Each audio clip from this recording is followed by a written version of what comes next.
अस्सलामुअलैकुम नाज़रीन, सियासत टीवी के कौमी खबरनामे में आपका खैर मकदम है। मैं हूं रेशमा। सबसे पहले नज़र डालते हैं सुर्खियों पर। वज़ीर दाखिला ने हिंदुस्तान को नशे से पाक मुल्क बनाने का किया अज़्म। कहा, नई नस्ल को जब तक ड्रग्स से दूर नहीं रखा जाएगा इस वक्त तक मुल्क तरक्की नहीं कर सकता।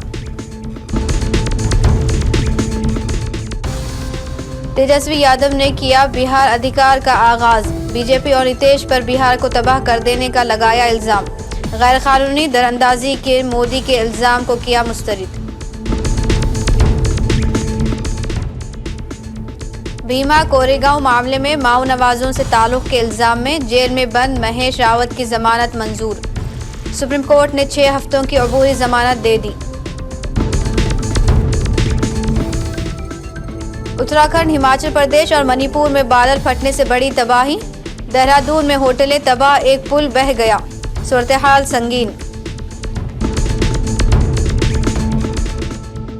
सोना 1,10,000 रुपये फी 10 ग्राम के पार। चांदी की कीमतों में भी जबरदस्त उछाल। आलमी गैर यकीनी सूरत-ए-हाल का असर। युवराज सिंह और रॉबिन उथप्पा भी ईडी की रडार पर। बैटिंग ऐप केस में पूछगछ के लिए किया गया तलब। तो ये थी सुर्खियां। अब पेश है खबरों की तफसील। बिहार असेंबली में कायद हज़्ब इख्तिलाफ और राष्ट्रीय जनता दल के रहनुमा तेजस्वी यादव आज मंगल के रोज अपनी नई सियासी मुहिम बिहार अधिकार यात्रा का आगाज जहांआबाद से किया। ये यात्रा 20 सितंबर तक जारी रहेगी और वैशाली में उसका अख्तिताम होगा। इस दौरान तेजस्वी यादव बिहार के 11 अजला का दौरा करेंगे, जिनमें जहांआबाद, नालंदा, पटना, बेगूसराय, खगड़िया, मधेपुर, सहरसा, सुपौल, सीतामढ़ी, अजियापुर और वैशाली शामिल है।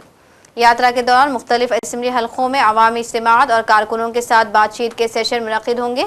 यात्रा का आगाज करते हुए तेजस्वी यादव ने बीजेपी हुकूमत को तनकीद का निशाना बनाया और वज़ीर आज़म मोदी के दरअंदाजी वाले बयान को मुस्तरद करते हुए कहा कि 20 साल से उनकी हुकूमत है और फिर वही दरअंदाजी की बात करते हैं। जरा हमको भी बताओ कौन है घुसपैठिया, जरा कोई तो अब तक चिन्हित तो किया गया होगा ना, जरा बताएं। केवल चुनाव में भाषण देने से नहीं। अभी झारखंड में चुनाव था तो वहाँ घुसपैठिया था, अब घुसपैठिया नहीं है। अब वहाँ जाकर के घुसपैठिया के बारे में बोल रहे हैं। तो ये घुसपैठिया को केवल जो है मुद्दों से भटकाना है। असल मुद्दा पढ़ाई, दवाई, कमाई, सिंचाई, कार्रवाई और सरकार वाली सरकार चाहिए लोगों को, ये असल मुद्दा है। आप देखिए ना, छोड़िए ना प्रधानमंत्री के, कल चहेते बिहार के मंत्री जी ने क्या करतूत किया। पत्रकारों को माँ बहनों की गाली दी, पीटा गया। और ऐसे दिन आ गए हैं, ऐसा कभी होता था 2005 से पहले कि एक FIR के लिए भी नेता प्रतिपक्ष को जाकर के कराना पड़ता था? क्या पत्रकारों को इस तरह का माँ बहन की गाली देके पीटा जाता था? पहले तो ऐसा 2005 से पहले नहीं होता था। तो मुख्यमंत्री तो अचेत अवस्था में, उनको तो कुछ पता ही नहीं होगा। जो रिटायर्ड अधिकारी जितना बताएंगे उतना ही जो है वो करेंगे।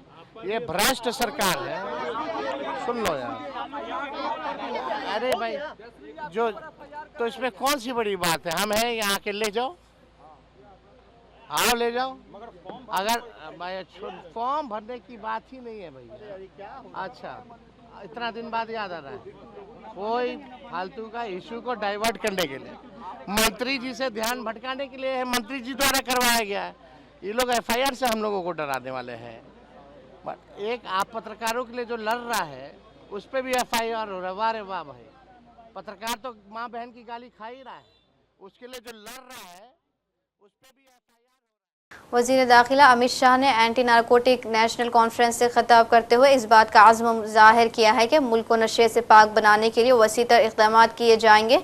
उनका कहना था कि वज़ीर आज़म मोदी ने सन 1947 तक हिंदुस्तान को दुनिया का सबसे ज़्यादा तरक्की याफ्ता मुल्क बनाने का आज़म किया है और मोदी के इस ख्वाब को अगर हकीकत में बदलना है तो फिर हमें नई नस्ल को ड्रग्स जैसी लानत से बचाना होगा। और इनके विकास की गति और ड्रग के चलन के बीच में सीधा संबंध हम आइडेंटिफाई कर सकते हैं। और हमारी एक और समस्या है, विश्व भर में जहां से ड्रग सप्लाई होती है वो दोनों क्षेत्र दुर्भाग्य से हमारे नजदीक है और हमारी आबादी भी इतनी बड़ी है, युवा धन भी हमारा इतनी विपुल मात्रा में है, विशाल संख्या में, कि अगर एक बार एक सीमा से ज्यादा ये बदी बढ़ जाती है तो इससे उभरना हमारे लिए बहुत लंबा समय लगेगा। इसलिए यही समय है कि हम इसके खिलाफ मजबूती के साथ लड़े और आने वाले दिनों में ड्रग हमारे युवाओं की जीवन और हमारी अगली पीढ़ियां बर्बाद न कर पाए, इस प्रकार का एक तंत्र सुनिश्चित करें। आज यहां पर हम सब एकत्रित हुए तब ये 6-7 साल के अभियान में प्लानिंग, मीटिंग, रिपोर्टिंग, ये सब स्टेज हम पारित कर चुके हैं। कई सारी व्यवस्थाएं, सूचनाएं साझा करने की, डेटा साझा करने की हम कर चुके हैं। नीचे से लेकर ऊपर तक कोऑर्डिनेशन का तंत्र भी हम बना चुके हैं और मैं आगे बताऊंगा काफी सफलता भी हमें मिली है। मगर अब समय आ गया है एक्शन और एग्जीक्यूशन दोनों में लेवल बदलने का, स्केल बदलने का। अब हमारी लड़ाई ड्रग का खुदरा व्यापार करने वालों को पकड़कर ड्रग के व्यापार को कम करने की जगह 3 प्रकार की कार्टेल, एक तो देश के सभी एंट्री पॉइंट पर जो कार्टेल ऑपरेट करती है वो, दूसरा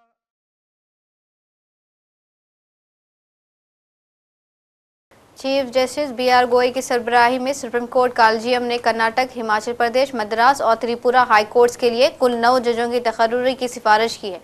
अदालत उज़्मा के जारी करदा अलग अलग बयानात के मुताबिक कर्नाटक हाई कोर्ट के एडिशनल जज जस्टिस करोबरली वेंकटरामा रेड्डी अरविंद को आर्जी जज के तौर पर मुकर्रर करने की सिफारिश की गई है। सुप्रीम कोर्ट ने भीमा कोरेगांव मामले में माओ नवाजों से मुबैना ताल्लुक के इल्जाम में 2018 से जेल में बंद महेश रावत को मंगल के रोज बेबुनियादों पर 6 हफ्तों की अबूरी जमानत दे दी। जस्टिस MM संद्रेश और सुतेश कुमार शर्मा की बेंच ने मुतालिका फरीकों के दलाइल सुनने के बाद रावत को ये राहत दी। मुलजिम को मुतालिका केस में जून 2018 में गैर कानूनी सरगर्मियाँ एक्ट 1967 के तहत गिरफ्तार किया गया था। बेंच की सदारत करते हुए जस्टिस संद्रेश ने अपने हुक्म में कहा, दरख्वास्त गुजार तिब्बी बुनियादों पर अबूरी जमानत की दरख्वास्त कर रहा है। इस हकीकत को जहन में रखते हुए कि उसे हाई कोर्ट से असल में जमानत दी गई थी, हम उसे 6 हफ्तों की मुद्दत के लिए तिब्बी जमानत देने के हक में हैं।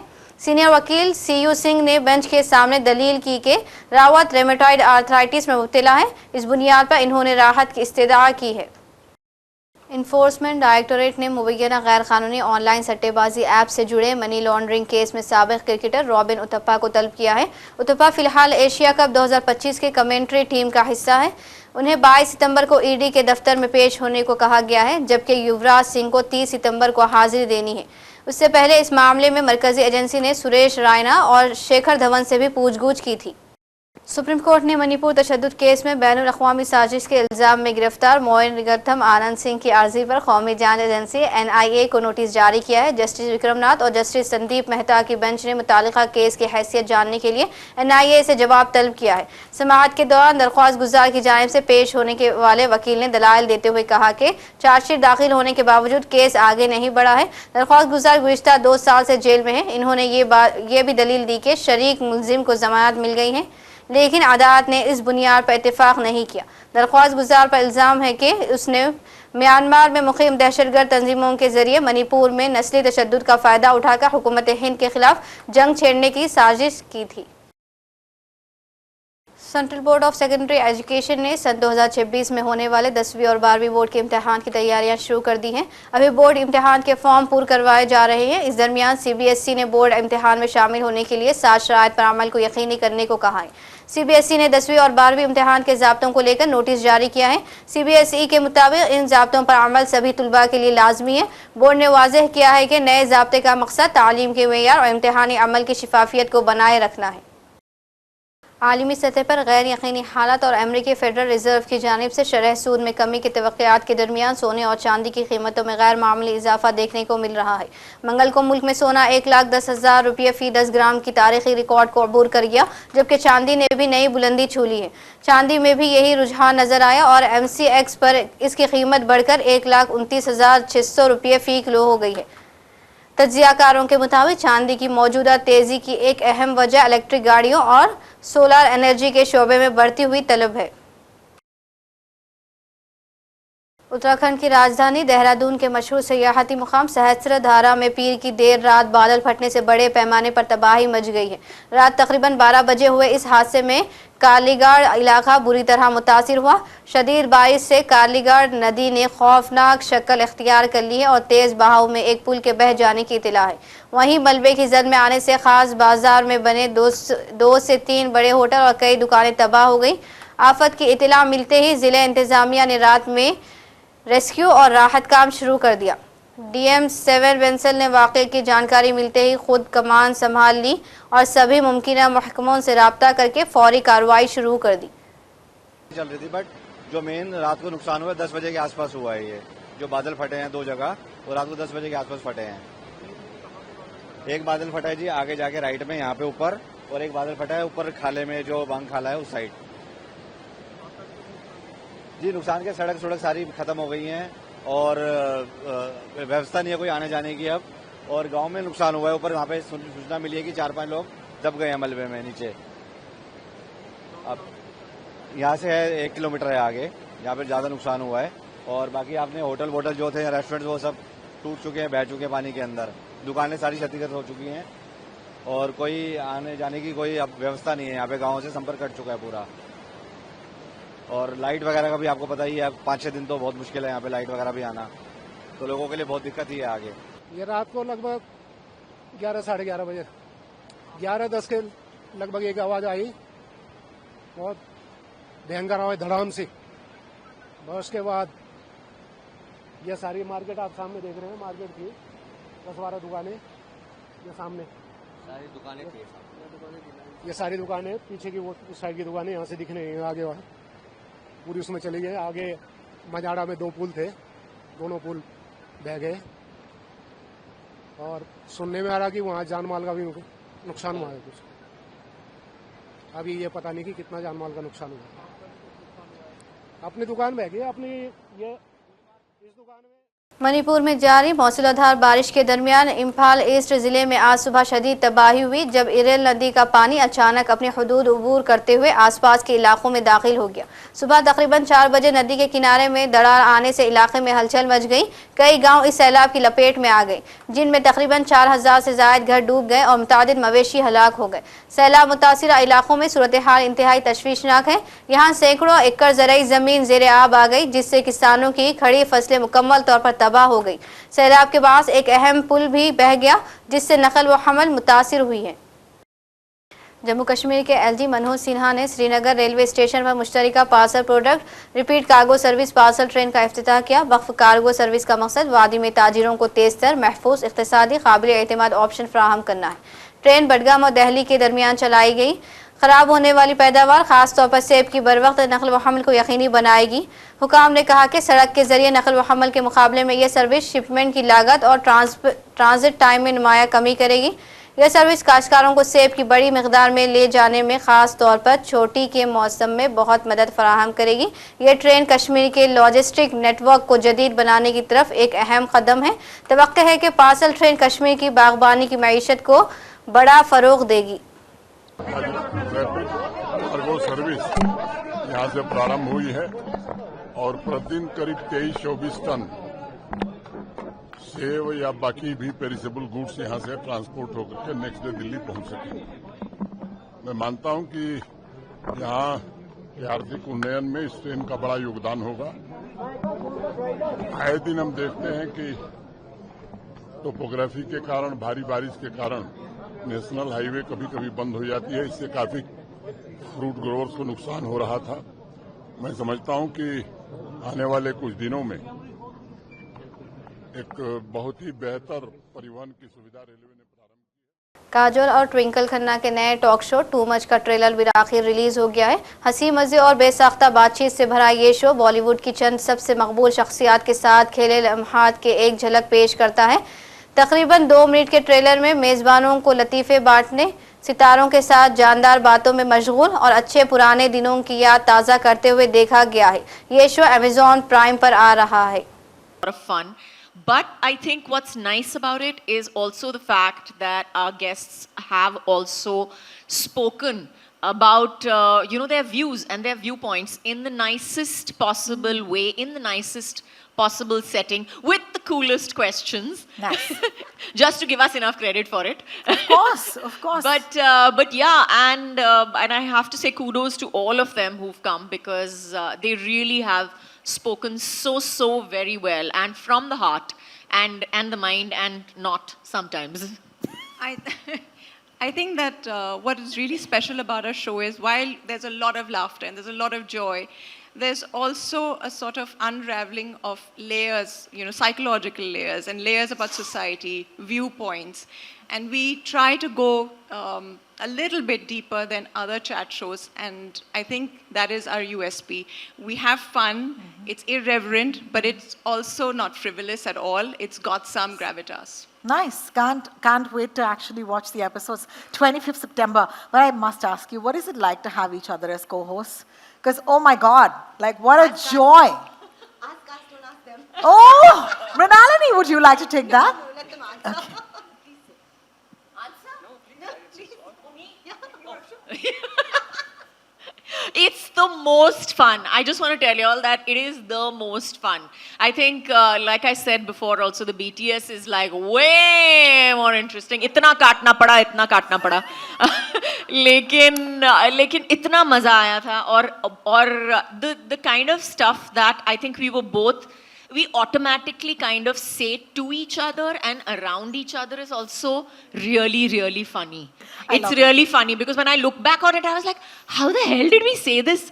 This is really not politically correct. This is truly not politically correct, but so very funny. So yeah, it was great fun. I tease her and I call her Behen on the show, but it's kind of true. We are not friends. We are like sisters. We bicker. We make fun of each other. But we trust each other. We both have each other's back, and I think that's very important to have on a show like this. Men have a way of looking at things and have a way of answering certain things. And women, when they ask the same questions, are a totally different ballgame altogether. And you answer them very differently. Yeah. 100%. Yeah. And the questions are different because they don't see the world through our perspective. They don't go through life every month, going through some sort of trauma the way we do, right from puberty. और आखिर में सुर्खियों पर एक और नज़र। वज़ीर दाखिला ने हिंदुस्तान को नशे से पाक मुल्क बनाने का किया अज़्म। कहा, नई नस्ल को जब तक ड्रग्स से दूर नहीं रखा जाएगा, इस वक्त तक मुल्क तरक्की नहीं कर सकता। तेजस्वी यादव ने किया बिहार अधिकार का आगाज। बीजेपी और नितीश पर बिहार को तबाह कर देने का लगाया इल्ज़ाम। गैर कानूनी दरअंदाजी के मोदी के इल्ज़ाम को किया मुस्तरद। भीमा कोरेगांव मामले में माओ नवाजों से ताल्लुक के इल्ज़ाम में जेल में बंद महेश रावत की जमानत मंजूर। सुप्रीम कोर्ट ने 6 हफ्तों की अबूरी जमानत दे दी। उत्तराखंड, हिमाचल प्रदेश और मणिपुर में बादल फटने से बड़ी तबाही। देहरादून में होटलें तबाह, एक पुल बह गया। सूरत-ए-हाल संगीन। सोना 1,10,000 रुपये फी 10 ग्राम के पार। चांदी की कीमतों में भी जबरदस्त उछाल। आलमी गैर यकीनी सूरत-ए-हाल का असर। युवराज सिंह और रॉबिन उथप्पा भी ईडी की रडार पर। बैटिंग ऐप केस में पूछगछ के लिए किया गया तलब। इसी के साथ कौमी खबरनामा इख्तिताम को पहुंचता है। मुझे दीजिए इजाजत। अल्लाह हाफिज।